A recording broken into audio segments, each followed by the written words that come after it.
Hello guys, सम्पूर्णमा नमस्कार। मैले भनेको थिएँ अगाडि मेरो जन्मभूमि देखाउँछु भनेर। यो रुखले छेक्यो, ठ्याक्कै जन्मभूमि देखाउँदाखेरि 2-4वटा घरहरू देखिन्छन् तल। त्यही चाहिँ मेरो जन्मभूमि हो। माथिको चाहिँ तपाईँ हिमालहरू देख्न सक्नुहुन्छ है त। मैले अगाडि भनेको थिएँ तपाईँको कक्षा 5 सम्म मैले आय आर्जन गरेको शिक्षा यो स्कुलमा हो भने, अनि कक्षा 5 बाट चाहिँ तपाईँको म ठ्याक्कै अर्को स्कुलमा गएको थिएँ कक्षा 5 देखि कक्षा 9 सम्म। त्यो स्कुल पनि तपाईँहरूलाई देखाउन चाहन्छु। यहाँबाट हिँडेर करिब लगभग 1.5 घन्टाको दूरीमा चाहिँ मैले कक्षा 6 देखि कक्षा 9 सम्म अध्ययन गरेको श्री थलचौर माध्यमिक विद्यालय मौलालीमा पर्थेँ। तल देख्न सक्नुहुन्छ, तलको जुन त्यो चाहिँ थोरै रातो जस्तो ठाउँ देखिन्छ त्यो चाहिँ मौलाली स्कुल हो। त्यहाँ चाहिँ कक्षा तपाईँको 6 देखि 9 सम्म अध्ययन गरेको थिएँ। कक्षा 5 सम्म यो स्कुलमा श्री गौरी माध्यमिक विद्यालय, उतिखेर निमावि प्रावि नै थियो, अहिले मावि भइसकेको छ। श्री गौरी माध्यमिक विद्यालय जाफ्रीमा पढेको थिएँ भने। अनि त्यो बाटो हिँड्दै धेरै हावा लागिरहेको छ। त्यो बाटो हिँड्दै यो बाटो हिँड्दै यो बिटारो बाटो हिँड्दै त्यो ठाउँमा पुग्नु पर्थ्यो गाइजहरू है।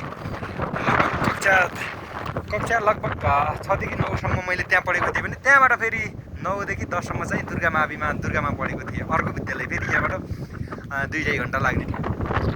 ल सीमा पढ्दाखेरि 3वटा चाहिँ विद्यालय मैले चेन्ज गरेँ। साँच्चीकै आज शनिबारको दिन विशेष गरी समय मिलाएर म यो डाँडामा छु।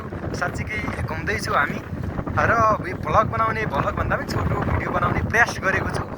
मेरो भिडियोलाई लाइक गर्नुहुन्छ, मन पराउनुहुन्छ भने हेरिदिनु होला। नियमित भिडियोहरू पनि अपलोड गर्नेछु। तपाईँहरूसँगै रहेर हाम्रो ठाउँको डाँडाकाँडाहरू देखाउनेछु। पक्कै पनि तपाईँको प्रिय मित्र देवपाल तपाईँमा यस्ता भिडियोहरू पक्कै पनि देख्न आउनेछ। मेरो भिडियोहरू एकदम हेर्नु होला है। र अहिले हामी फेरि नयाँ ठाउँहरू जाँदैछु। त्यो ठाउँ हामी गइसकेपछि हामीले पुग्नुपर्ने माथिको डिस्टेन्स हो, त्यो लास्टको छेउको रुख देखिन्छ त्यो हो। भाइ प्रकाश र म एकदम जाँदैछु होइन। भर्खर क्रिकेट खेलेर आएको, फेरि यहाँ घुमेर हामी क्रिकेट पनि खेल्नेछौँ। तपाईँहरूलाई हामी पक्कै पनि हाम्रो ठाउँ देखाउनेछु, रमाइलो गर्नेछु। लेट्स अस गाइज, नियमित कन्ट्याक्टमा हुनु होला है त। Okay by.